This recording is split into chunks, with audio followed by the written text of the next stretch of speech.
This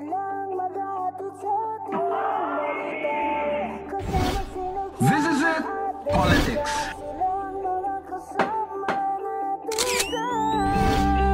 Latest dihis ng showbiz. Ako na, Mira!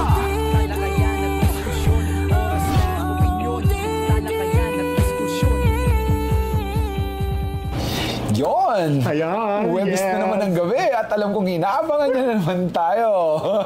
Dahil ang OOTD naman ay green, kaya go na tayo. Kaya tara na, pasok na kayo sa dati yung tambayan na ngayon. Ay ginagawa na ninyong isa sa mga minamahal ninyong tahanan. Ito po ang OOTD. Pares ng opinion. Talakayan at diskusyon. With my nanay na on the go na palagi, green na naman ang kanyang suot dahil nga for a greener pasture. Wow, diba?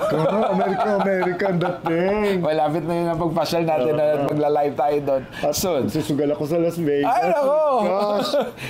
Magsugal ka na lang sa pag-ibig na ang ating pinakamamahal, Nanay Jobert sa Caldito. Ay, naku, maraming salamat, anak ko. Direct Chops Manansala. Oh my gosh, Lala is dead again. Okay, it's June 17.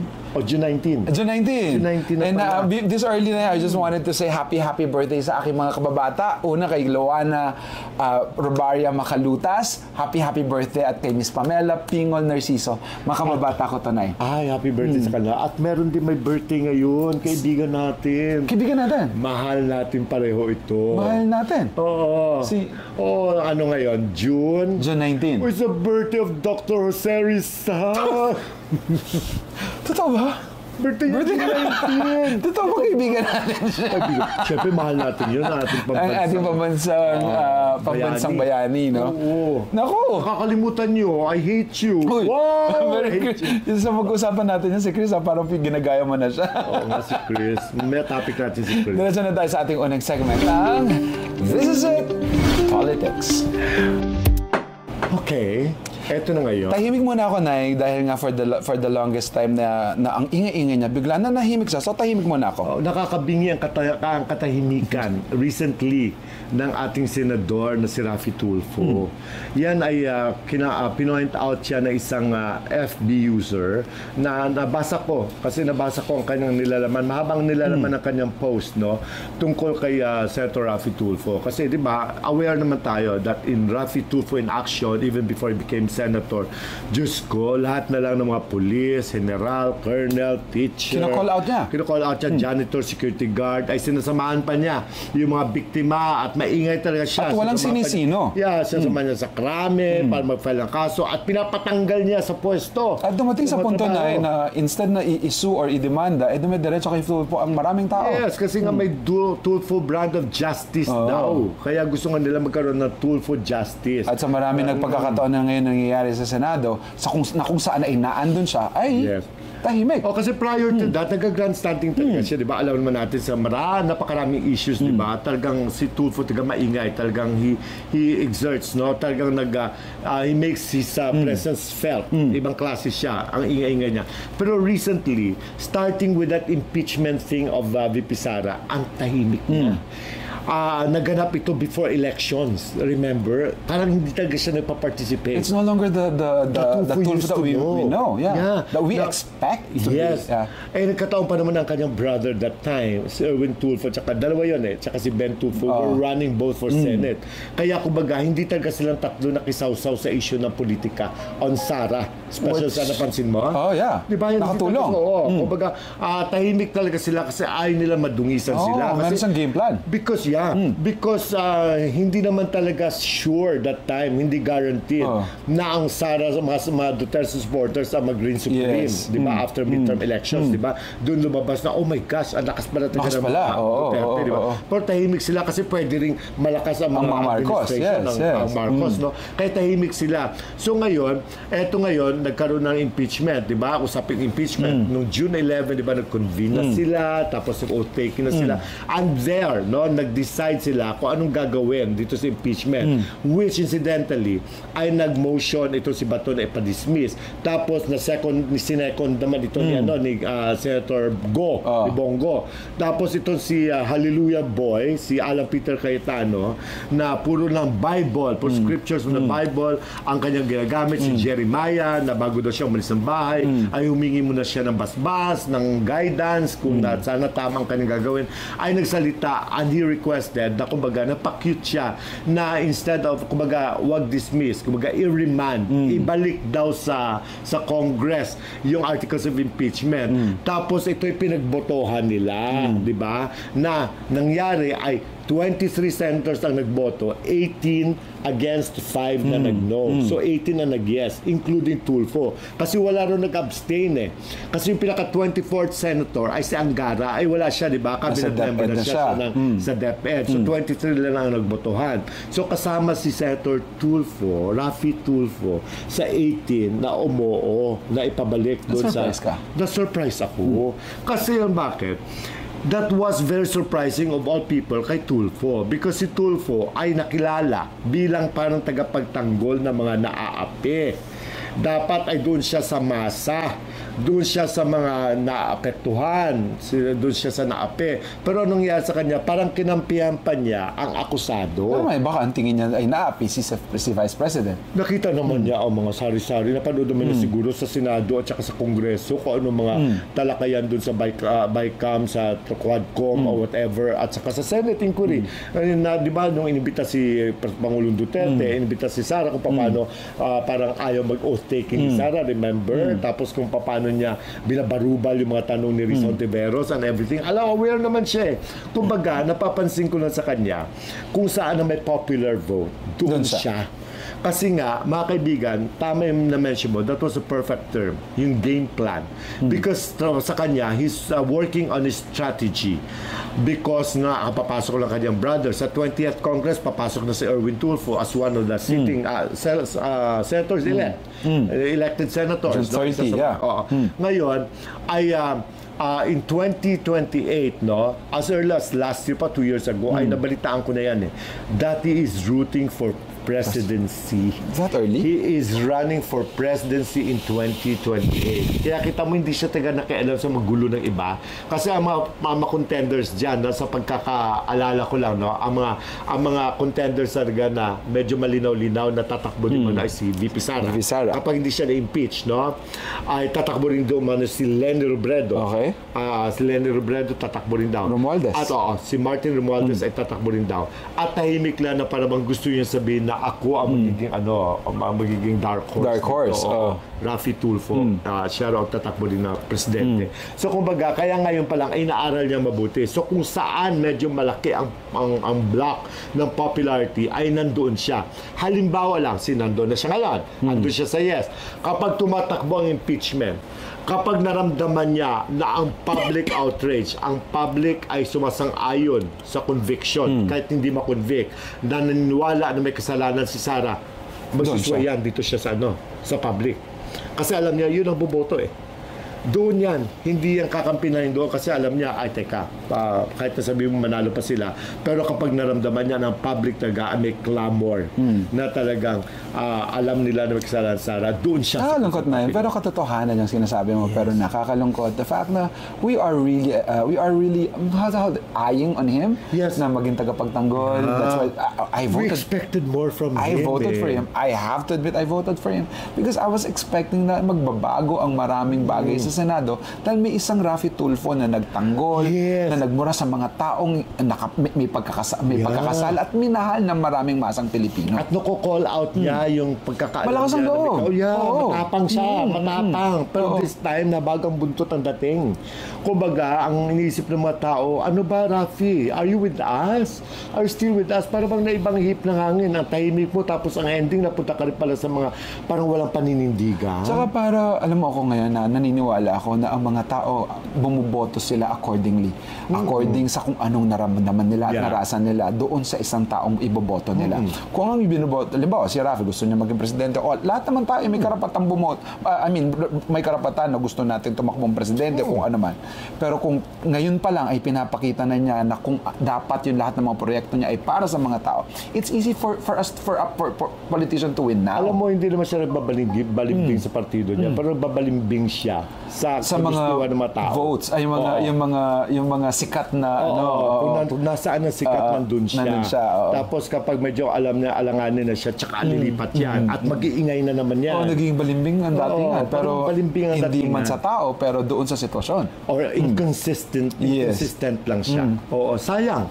Nakakapanghinayang because nakakuha na siya ng malaking bloke eh. Alam, napakaraming naniniwala sa kanya eh. Number 1 ba siya? Number 2. Pero after that, kumbaga sa ngayon, niisip mo tao, talaga tatandaan ka namin. Tatandaan ng tao yan. Mukhang hindi pumapabor sa kanya, Nay. Regardless, kung makulit man si Inday Sara one day, alam mo, basta makita lang ng mga tao yung takbo, tapos makita nila kung saan ka aayon. Alam mo, sabi nga nila, nag-abstain dito sa pagboto Talagang kasama siya sa bumoto ng yes na dapat ibalik sa Kongreso na hindi mo nila pinag-aralan mabuti. My gosh, tingnan natin. Pagdating ng araw, Rafi Tulfo. Ikaw, Otizan, ako, hinihintay na namin ang komento mo. You can write and we will be reading yung komento mo tungkol sa pananahimik na ating senador na si Rafi Tulfo. Ayan, okay. So much with the politics, Nay. Yes. Of course. I like that. No? Yung calling him out. Dahil madalas nagko-call out siya. Finally, siya naman kino-call out. Oo. At saka dapat alam niya yan. Diretso na tayo sa ating next segment ang latest news ng showbiz. May manapanood ako ng mga interviews, no? Or if not, mga comment at opinions no? ng ating mga taong bayan, mga netizens natin about di umano din sa depression na pinagdaanan ng ating mahal na si Alden Richards. Pinag-usapan natin yan recently that he said that he was depressed. And para sabi natin, mas malala pa sa mas malala. Sabi ko, totoo ba? Sa sikat, sa nangyari sa kanya, sa yaman at sa nangyari sa movie na nag-number 1 talaga sa Takilya, rock bottom pa siya nung mga panahon na. Kaya nga, di ba sinabi yan, 6 months daw siya nagkaroon ng mga anxiety, tapos naramdaman daw niya super depression, at kumbaga napakarami daw mga tao na tinulungan niya at na-realize niya, paglingon niya, wala na palang laman ang kaban niya. Kumbaga, so nobody believed, no? At hindi halos maniwala mga tao na walang laman. Pinag-usapan nito pera because actually yun naman talaga parang tinutumbok that time. No?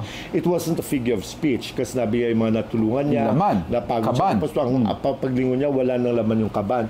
So para bang, teka lang, meaning naubos ang pera niya, malaking natibak ang napakalaking part ng pera niya, ng savings niya. Bakit? Hanggang sa lumabas ang mga issues lately na pag di umano ay si Alden Richards ay na-scam di umano ito ng mga 100 million pesos. Ganun, Nay. Oo, laking pera nun. Nagkaroon ng mukha bigla yung kanyang, yung mga question natin dati. Question at saka yung... And 100 million is not a joke. My God! At di ba may lumutang pa nga di umano na 5 million of which ay hiniram sa kanya ni Ken Chan. Kumbaga, na yun na hindi natin confirmed yun, ha? Kumbaga, sabi-sabi lang, may kwentong ganyan. Pero kung 5 million compared to the 100 million, just ko naman, kahit sino, iiyakan mo taga mawalan ka ng 100 million. The 5 million is small as compared to the 100 million. But you know, 5%. Yes, but 100 million is 100 million. Lalo na, alam natin ang kwento ni Alden Richards na hindi naman talaga siya mayaman. Diyos ko, mahirap lang yung batang yan. Nag-umpisa siya, he was really struggling. And sumasali lang yan sa mga bikini contest before. And for 100 million na pinaghirapan mo, na pinagtrabauhan mo, hindi mo naman ninakaw, kagaya ng mga ibang makilala natin sa una nating segment. Sa politics. Sa politics, Pero na masakit. Mahirap. Pero ngayon ang tanong, kung totoo kung totoo na 100 million ang na-invest mo at na-scam ka, ang tanong namin, why did you invest that much? Why did you invest that much? Alam natin na marami kang pera. Pero syempre, ang karamihan sa pera mo ay naibigay mo na sa mga investment mo sa chain of restaurants mo, sa mga properties, magpagtayo ka ng bahay. Pero when you talking about investments, meaning sa cash, na naloko ka ng 100 million, why allow that to happen? Halimbawa, isang kaibigan ko, inaya ako na mag-invest sa isang whatever project na ito na pinangakuan ako na magdodouble ang pera ko.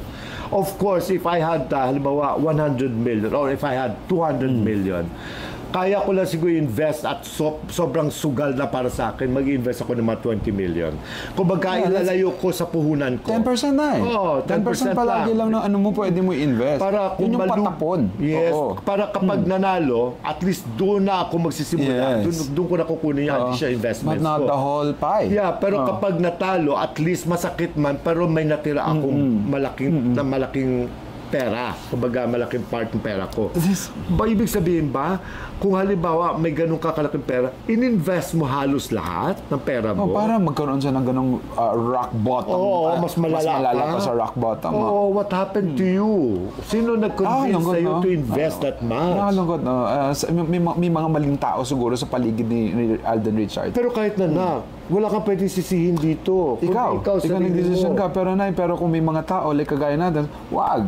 Kasi sinasabi talaga, kahit sa church namin na wag, kapag madali ang pera, wag mong puntahan dahil mabilis din mawawala. Oo, kumbaga hindi naman sasabi na wag kang mag-invest, di ba? Maganda rin marunong ka sa negosyo. And I know that you're very good in businesses. Yes. You have a brilliant mind, lalo sa negosyo. Kaya ang ganda ng paglago ng negosyo mo, matyaga ka, tsaka hands-on ka.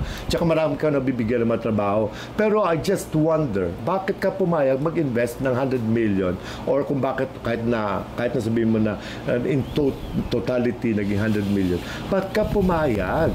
Kasi, di ba, alam mo naman kahirap kitain ng pera. Yan, tuloy naranasan mo, you're getting into these kinds of, you know, yung mental health issues. Yeah. Nagkaroon ka ng ganitong problems. Huwag sana, pero since, kung halimbawa, nandyan na rin lang yan, alam mo ang gawin mo is recover, whatever you can recover. Tapos, at least, what a way to learn a lesson, the hard way, very expensive way. At saka sa mga OOTs natin, nakagaya ni Mr. Alden Richards na sikat, pero nakuha pang lokohin ng mga tao. What more kapag ordinaryo? Let's learn from the story of Mr. Alden Richards. Nakakaawa ka rin, no? I know how good your heart is. No? Napakabait mo. You've been helping a lot of us, including me, of course, no? Pero, yun ang sasabi ko, huwag kang paloko. Alam namin kung gaano kahirap ang iyong pinagdadaanan, gaano ka at hindi biro yung trabaho ang binabigay niya araw-araw sa buhay niya. Ang sipag na bata to, hindi nagre-reklamo hanggat kaya niya, tinatanggap niya. Kasi sayang din kikitain niya eh. Pero sabi nga nila, since na kung totoo man talaga 100 million, kung magkano man yun, may natutunan tayo at alam kong may natutunan si Alden Richards. Kung minsan, it's about redirection. Yeah. Sometimes kung gaano kahirap at kabigat yung pinagdaanan mo, when you learn to read the message, that's the time that you will become bigger. Yan. Ayan, anak ha, you take care. And God bless you. Sana makabawi ka. Ito na, susunod na pag-usapan natin, nakabawi ba siya sa anak niya at sa pamilyang muntik na niya maging pamilya at iniwan niya na si Seth Cadayonan. Si Seth Cadayonan. Saan ko ba siya saan bang member ng grupo yan? Sa Bubblegum si Seth. Doon sa GMA7. No? Di ba nagkasawa na ito? Kasal ba sila? No, hindi sila kasal. Magkakaanak na siya noon, pero dapat hiniwalay siya nitong kanyang partner at parang sabi nung eto, nangyari ito na sa isang parang talaga ba you're celebrating na Father's Day, parang ganyan. It was like a competition yata sa isang TV station. Nag-comment ang kanyang strange na partner. Na di umano, akala natin he was a good father, he was a loving father, and bigla yun kasi ang script niya, no? Script niya, at saka yung lahat ng mga post na parang meron siyang inaalagaan na baby, ganyan. But ngayon pala, contrary to the thing, pinabulaanan nitong kanyang kung ano strange partner, na buntis pa lang siya, naghiwalay na pala sila. At hindi totoo na isa siyang responsabling ama. Parang gustong palabasin ng babae na hindi totoo na minahal niyang anak niya, na tinayuan niya yan, tinindigan niya. Kumbaga, parang drama lang yun. Malupit yung mga pinagsasabi nitong kanyang strange partner.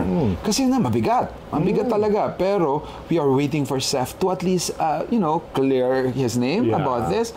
Kasi maganda naman ang tingin ng mga tao kay Seth. Kasi yun ang nakita na sa TV. Kumbaga, that was the image. Yung mga projections na meron niya, oo. Tapos ang ending pala, that was the extreme opposite of what he's projecting Na sa mundo ng social media ngayon ay hindi mo na talaga pwedeng, hindi ka na pwedeng magsinungaling. Hindi ka na pwedeng magsinungaling. Dahil babalikan ka ng katotohanan. Oo, lalo pat may mga tao na may nakakaalam. At may mga taong manonood at mababasa ang kung ano man ang sinasabi mo tungkol sa buhay mo at tungkol sa ginagawa mo. Sayang naman, no, kung ganito ang nangyayari. I think Seth has to address this. Kaya ma-address niya ito, if not, kausapin niya ang kanyang ex-partner na sabihin na, kumbaga, huwag mo ako sirain. Kumbaga, pag-usapan nila internally kung anong pinakamaganda pa sa kanilang anak. Communication diba? na Communication importante talagang communication sa bawat isa dahil nga, kawawa naman yung bata na kung talagang iniwan ni Seth ng ganun. Alam mo, ang talo naman lagi ang bata. Yung bata. At siyempre, pati yung partner niya na sinasabi niyang talagang nahirapan daw siya, even the family of Seth daw, ay pinahirapan yung pakiramdam niya. Kaya parang she cannot afford not to say her piece after watching Seth Cadayonan projecting that he is a good father. Kung nagsasabi ng totoo ang kanyang ex-partner, nakakaawa rin siya, ha? Oo naman. For her, sabihin yung kung totoo man na, buntis pa lang siya, parang dinidisown na sila, parang hindi mo na sila inalagaan, hindi mo na sila inalalayan, tapos ngayon ay gagamitin mo ang anak mo. Parang gano'n, ha? No offense meant to Seth, no? If you want to clear name, pwede sa programa namin. Yes, we will wait for that, Seth, or we will wait for you to say something. Kahit sa social media, doon mo sabihin kung anong totoo. Kasi ang mga tao will tend to believe, of course, what your ex-partner said, no? Kasi hindi naman niya ilalagay ang sarili niya sa kapamakan kung alam niyang hindi totoo ang kanyang sasabihin. Saka marami nakarelate sa kung anong sinapit ng ex-partner nitong Seth Cadayonan na project ka ng project na you are a good father and yet you are not even taking good care of your son or of your child. Ay, salamat sa Diyos at ako'y kahit sabi mo ganito lang ako, my gosh, I'm a good father. You are. And I can attest to that, Nay. Ay, naman na. Same as you, of course. Hindi kami nagbubata ng babangko dito. But, at the end, huwag kang mag-project na isang bagay na alam mong ibabalik sa'yo. Na hindi ikaw. Ha? Pero wish you luck, ha? Wish you luck. Kayo. Yes. Alam mo, meron namang rason kung bakit kailangan meron maglabasan ng ganito. We just have to read the message. At saka kung halimbawa man, this is a lesson learned for Seth, no? Na halimbawa man, kung nagkulang man siya in the past, malay mo, this will just open our eyes and mind and heart na sa mga susunod na mga minuto, susunod na mga araw, ay bumawi siya. Totoo. Diba? Kasi it doesn't end naman here. Yes. Kumbaga, in the future, baka may pagkakataon may chance ka. May chance, oo. To prove that you are really a good father. Yeah. Kung sa panahon na yon ay doon mo maiparamdam, magawa yung pagiging mabuting ama. Bakit hindi? It's not too late. Yes. And we're looking forward to see that. Yes. Yun. Okay. Yung susunod natin pag-uusapan naman ay ito kay Chris. Si Chris Aquino, di ba, napabalitaan na lumipat na ng bahay, di ba? She doesn't live in Metro Manila anymore. She lives in a beach, no, isang private beach. I don't know, basta out of in-advise ng kanyang mga doktor na dapat doon siya para nang sa ganun ay makalanghap siya ng sariwang hangin. Dahil yun ang kailangan ng katawan niya. Kailangan talaga ng katawan niya kasi syempre malayo sa pollution and everything. Ngayon, ang ating kaibigan, si Dindo Balares, ay parang ama-amahan niya ni Chris. Isa yung editor dati ng newspaper, ng balita newspaper, na parang tatay-tatay ni Chris. Kaya nagko-confide talaga si Cristiano mga bagay. So si Dindo kasi is from Bicol. Ngayon, they've communicated, di ba last time I spoke to Dindo, di ba natin dito, na sending my love for Chris, no, just in case, kasi nandun doon siya kay Chris. Pinapunta rin siya ni Chris doon sa nasabing resort, no, sa unit niya doon sa may resort na And never that na-mention kung saan. Yes, hindi na-mention kung saan. Kasi ayaw tayo pasabi kung saan banda yun. Ngayon, sabi nga dito, babalikan na tayo kung ano pag-usapan na ni Chris kasi medyo lengthy daw yun. At nagpaalam naman daw siya kay Chris kung pwedeng isulat at pumayag naman daw si Chris. Incidentally, a week before yata that time, na pumunta si Dindo, kasi Dindo yata stayed for 9 days, if I'm not mistaken. Gusto ni Chris tumagal siya doon at pinagluluto niya si Chris ng mga pagkain Bicol, na nagkikrave si Chris. Pero a week before that, si Dindo ay di umano, no, kasama ang asawa, ang kapatid ng kanyang asawa, yung sister ng asawa niya. tsaka mga pamangkin niya na nagbakasyon sa isang beach dyan sa Karamuan. Karamuan is in Bicol, if I'm not mistaken. So ngayon may mga pictures siyang pinost sa Karamuan. Ngayon, ang mga tao ay nag-flock ngayon sa Karamuan Beach Resort na yon because thinking that si Chris was there. So sabi raw ni Dindo, kinaklaro niya na si Chris ay wala po sa Karamuan Resort na yon. It's far away from that place. Malayo daw talaga doon sa Bicol Beach. Wala siya sa Bicol, in short. Kumbaga, but people still won't believe. Kaya doon pa rin sila. Having said that, no, parang ako inisip ko, yung Chris fever talaga, no? Iba. Sobra, no? Kami talaga ng fans. No? Kasi alam mo, magmamarites lang. Alam naman natin na kahit pumunta man hindi sila naman doon. sila papasukin. Hindi naman sila papasukin. And they're not even sure kung makikita talaga nila si Chris Aquino. Pero gusto siguro yung feeling that they're just around around the area. Chris is there and it's okay. Kumbaga feeling nila parang they're still the first to know, the first na makakabalita about whatever's happening kay Chris. Pero wala daw talaga si Chris doon, sabi ni Dindo. Kaya kumbaga, believe him because he won't lie. Dindo won't lie. Yun. Kaya tama ka, that Chris fever, no? Kumbaga, marami talagang mamahal kay Chris. Pero nakita ko yung mga pictures na talagang mahina na. Mahina na si Chris. Kumbaga, it's some amounts of miracle ay kailangan natin ipagdasal na mangyari para makaalpas siya. Nabubuhay pa din si nanay na sasabihin niya, pag marami nagdadasal para sa tao, ay mas madali daw nakakarating sa at pakikinggan. Oo, at sana we will still continue praying sincerely praying for Chris Aquino's parang gumaling na siya ng tuluyan. Dahil, tinan mo, no, sinabi lang Karamuan. Ito, ang laki-laki ng Karamuan. Parang nagdagsaan ng mga tao doon. Oh my gosh. Grabe, talagang gumastos talaga sila para mapuntahan ko saan si Chris. Kaya, pag sinabi talaga ni Chris, pag nagsalta yan talaga, alam mo, para sa ibang tao, talaga gospel truth. Diyos ko, kahit kanik-anik ka, nako, ay mahirap na magsalta. Alam mo, ganun talaga si Chris. Di ba, kahit restaurants na nabanggit niya, dinadagsa. Kumikitang restaurant. Inawakan niya lang yung nakita lang sa camera, bibilhin. Ano man yun. Iba ang magic ni Chris. Pero wala siya sa Karamuan na sabi ni Dindo Balada. Asan kasi siya, Nay? Sa beach. Sa beach, no? Yan ako. Sa Karamuan. Naku, maraming salamat sa lahat ng mga nanonood ngayon, sa lahat ng ating mga Team Replay, Team OFW, at ang mga nanonood ngayong kasalukuyan. Maraming salamat sa pagmamahal ninyo. Mag-subscribe na kayo, ha? At saka para marami pa kami balita. Mamayang konti, meron tayong blind item. Naku, pakinggan yung mabuti. Mamaya, ma-row4 na naman kayo. Lagi na lang kayo sa row4. Hindi sa row4 nga. Sana sa row4. Baka row 6 pa, ha? Siyempre, para hindi tayo ma-row 4, naku, pasyal muna kayo sa ating pinakamamahal na spa sa Deluxe Spa. Yes, dyan sa Mascot Fernandez, corner Tomas Morato. Sa Tomas Morato lang to, naku, malapit lang. Naku, Diyos ko, from here, pwedeng lakarin. Ayoko maglakad. Kasi para eksakto, pagkatapos mo, ma-relax ka doon. Mapapamasaya ako. Kasi sasama ko si Daddy Doc. Yun, perfect yan, Daddy Doc. Alam, Daddy Doc, di ba, mahilig ka mapamasaya? Nakikita na yung mga OOT dyan sa'yo. OOT dyan sila, pumupunta daw sila doon, nagkukwentuhan sila, nakakatawa. Hanapin si Vince Miraflores, Deluxe Spa. Pwede kayo magpa-facial, magpa-kung ano man, maganda doon, at malinis at murang-mura. Deluxe Spa. Diretso na tayo sa ating next segment, ang inyong pinakihintay, ang Hula Bira! Si Chris Aquino ba yan, Nay? Siyempre hindi. Okay, kasi makukonect nila kaagad okay, sige. Pero pwede na i-connect sa ibang mga bagay-bagay. Ito'y tungkol sa isang napakagandang actress. Na isang napakagandang actress na medyo na-depress sa love life. Kasi nung naghiwalay sila ng kanyang long-time boyfriend. Long-time boyfriend, ha? Yun. Hindi ko nasabihin ko ano pang klase, ha? Basta long-time boyfriend. Wait, hindi mo sinabi sa akin to.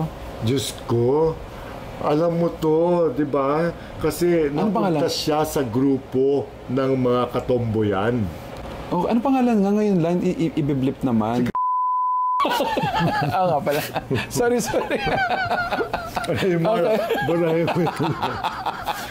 Ito yung tungkol sa isang magandang actress nga. Diba? After niyang nag-break sila ng long-time businessman boyfriend, may clue na yun, ha? Okay. Ay medyo na-depress ito. She turned into alak. Napunta siya sa pag-iinom. Talagang whiskey, wine, tequila, basta inom. Grupo to. Hanggang sa nagulat ang karamihan for the very, very first time ay napabarkada ito sa grupo ng mga tumbuyita. Alam mo itong Buyita, the Pride Month of the LGBTQ. Oo, sa grupo ng mga lesbiana. So mga tao nagtataka, what is she doing there? Diba? Kasi unang-una, wala sa kanagap nila na itong babaeng ito ay merong tendency. Wala. Kasi never, even yung na-link man na sa tomboy in the past, wala din. So ano ito, napagod sa mga kalalakihan? Kaya naghanap ng panibagong, nag-explore sa panibagong mundo ng mga tumbuyita. No offense man sa mga tumbuyita. Of course. That's the term. Ano ko yan eh? Term of endearment. Okay. Ngayon, ang kwento ganito. Ano ang kwento? Hindi lang siya nabarkada sa mga tumbuyita. Merong isang younger actress na maganda na nalink sa isang hunk before na di umano. Parang sa Albert Christian Casa, di ba? Di umano ay ka-live-in niya ngayon. Pagka-live-in? Ng beautiful actress na tinutukoy natin. Pareho na silang maganda. Oo. The girl ay yung sasabi niya, ang girl actress na ito ay nakatira na sa bahay ni pretty actress. May teleserye siyang bago ngayon. Ay nako, baka after teleserye, after taping, dumidiret. Ba to? Ay, oo siya.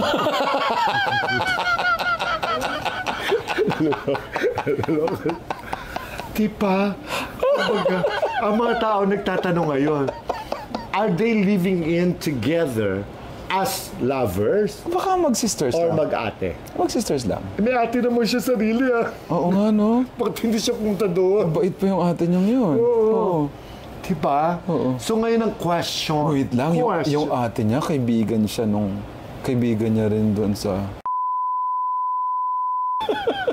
Diba? Yung question dito is that, magjowa ba sila ni actress na nalink kay Hank, na may kapatid din na artista? Or talagang natuwa lang siya, she's just fan of the younger actress at tinutulungan lang niya. Baka nag-explore lang, Nay. O baka nag-explore lang. Pero may bahay naman sarili si young actress, si younger actress. Minsan may mas masarap may kausap ka bago ka matulog, ganyan. Or Nakaibigan baka, alam mo, hindi natin alam. Hindi natin alam ang takbo ng mundo ngayon. Malay mo, baka meron silang naramdaman sa isa't isa. Ngayon lang na-realize. Ngayon lang na nag-manifest. Na Kasi, daw na, mahal pala kita. Never din yung young actress, never din naging ano, no? Yan, nanalig sa tomboy, sa lesbian. Hindi, tsaka na-failure din sa mga... Hindi pa, walang regular talaga nasabi na naging jowa niya, diba? Kasi naintindihan ko yung relasyon niya sa dating Hank. Oo.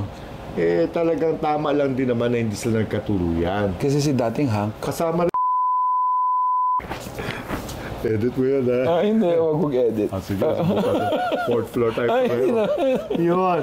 Kumbaga yun ang chismis. O, diba tayo lumusot ang chismis. Kaya, kung halimbawa man, basta ang tanong dito is that, jowa ba niya si beautiful actress na iniwalayan ng businessman boyfriend nito? Or, para lang sila magkapatid? Pero, anong boto nyo? Anong boto nyo?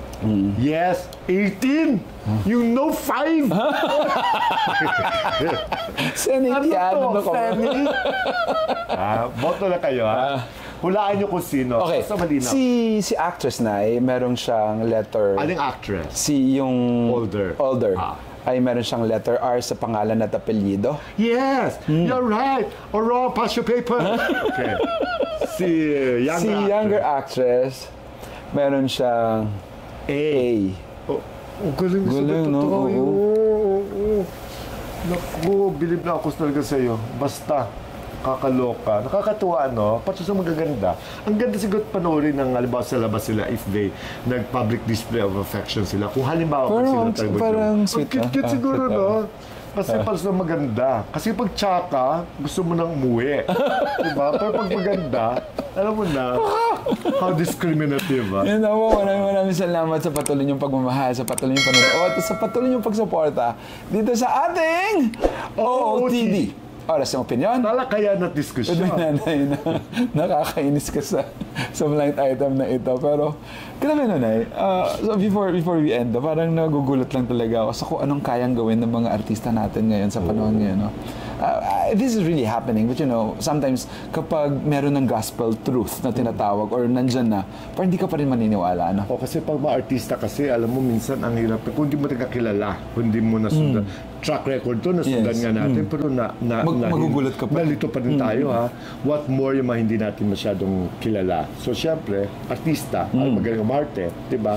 They mirror our lives, di ba? Kaya akala natin totoo kahit hindi totoo.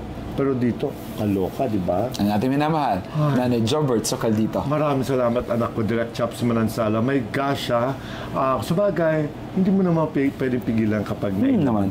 Naman. Kahit anong gender yan. Yes. Hindi tayo dapat nagdi-discriminate. Karangaganagan ng Kapampangan na patuloy al susuporta at lulugod kining kaya kaming programang OOTD. Marakala salamat. Kanang taga Minalin, Pampanga, miss na kayo. Yung mga taga Iloilo, taga Santa Barbara, Iloilo, taga Pandan, Dingley, Iloilo, taga Haro, Iloilo City, mga taga Bacolod, mga kamag-anak ko all over the world. Wow, akala mo na po karami namin, di ba?